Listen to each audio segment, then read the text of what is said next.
Meaning of diagrammatic. Diagrammatic. Diagrammatic. Diagrammatic.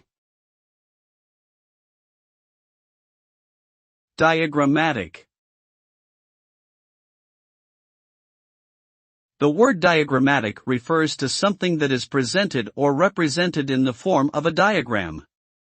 A diagram is a visual representation of information that is often used to simplify complex ideas or data. By using symbols, images, lines, and other visual elements, diagrams can effectively convey information in a clear and concise way. Diagrams are commonly used in fields such as science, engineering, and mathematics, as well as in education and business.